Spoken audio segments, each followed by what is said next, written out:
saviez que la carie était l'une des maladies les plus communes chez l'homme, d'où l'intérêt d'aller régulièrement chez le dentiste, mais aussi de prendre bien soin de ses dents. Et vous avez déjà eu des caries? Eh bien, c'est justement la question que nous sommes partis poser auprès de quelques-uns d'entre vous. Qu'est-ce que c'est la carie? C'est un bobo dans la bouche. Ouais, ça creuse les dents. Une carie, c'est des microbes qui croquent la dent. Et est-ce que vous avez déjà eu une carie? Oui. Oui. Parce que je mange trop de bonbons. Et toi? J'ai eu 4 caries. T'as eu 4 caries? Et alors, est-ce que ça fait mal les caries? Oui. Oui. Comment on fait pour éviter d'avoir des caries? Il faut pas manger trop de sucreries, se brosser les dents. D'accord. Et est-ce que vous allez souvent chez le dentiste? Oui, pour regarder nos dents, oui.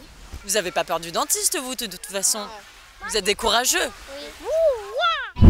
Car il faut le savoir, avoir une bonne hygiène bucco-dentaire, ce n'est pas seulement pour éviter d'avoir des caries, mais aussi pour éviter plein d'autres problèmes de santé qui peuvent devenir plus ou moins graves. Plus de détails avec le docteur Yves Adelé. Ce qui touche le plus les adolescents, c'est quand même la maladie carieuse. Plusieurs maladies peuvent arriver au niveau de la cavité buccale. La maladie carieuse en est une. Il peut y avoir des maladies aussi qui affectent l'os et les gencives. Cette carie est due à des microbes qui sont fixés sur les dents en fait.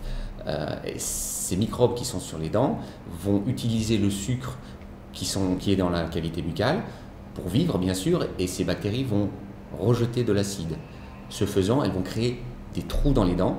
Ces trous vont devenir de plus en plus grands, ils vont atteindre le nerf, ce qu'on appelle en termes techniques la pulpite, ce qui fait très mal. Et là, en général, les gens viennent nous consulter parce que la douleur est telle qu'ils ne peuvent pas faire autrement. Il n'y a pas que la carie qui est la conséquence directe de la mauvaise hygiène bucco-dentaire. Il y a des maladies, il y a une chose très simple, vous allez avoir le tartre, ce que l'on voit, ce qui colore les dents, ce qui sent mauvais. Donc il y a aussi l'inflammation, il y a les saignements, ce qu'on appelle les gingivites. Et il y a la carie aussi. Il faut se brosser les dents, c'est certain. Moi, ce que je dis toujours, si on arrive à mener 2 brossages rigoureux par jour, on s'en sort très bien.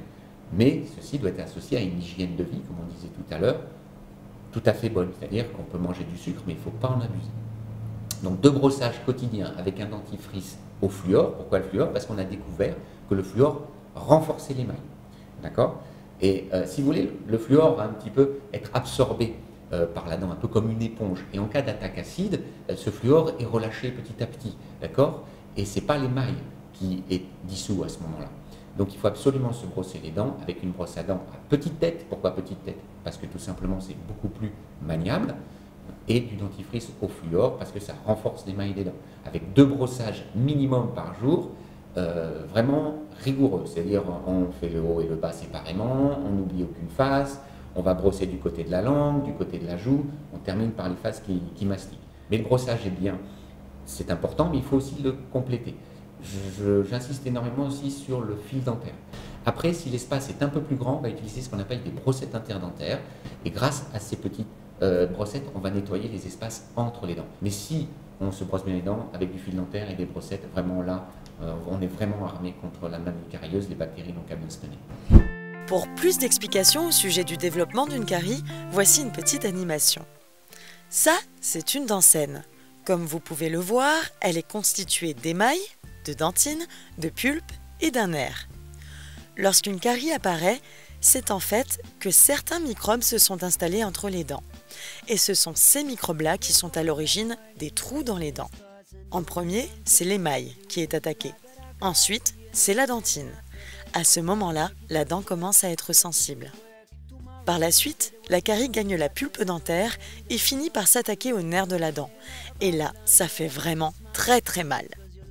Mais comment soigne-t-on une carie? Une fois le pronostic effectué par votre dentiste, et notamment lorsque la carie a atteint un stade avancé, une dévitalisation de la dent s'impose. Il s'agit de dissoudre tout l'intérieur de la dent, la pulpe et le nerf, et d'obturer les canaux désormais vides afin de prévenir une infection bactérienne et empêcher les microbes de s'installer dans ces canaux. Mais quand est-ce que l'on sait que l'on a une carie? Les premiers signes de la présence d'une carie peuvent apparaître une fois que la carie a atteint la dentine. Mais parfois, la douleur ne survient que très tardivement. C'est pourquoi il est vivement conseillé de ne pas attendre d'avoir mal pour consulter un dentiste.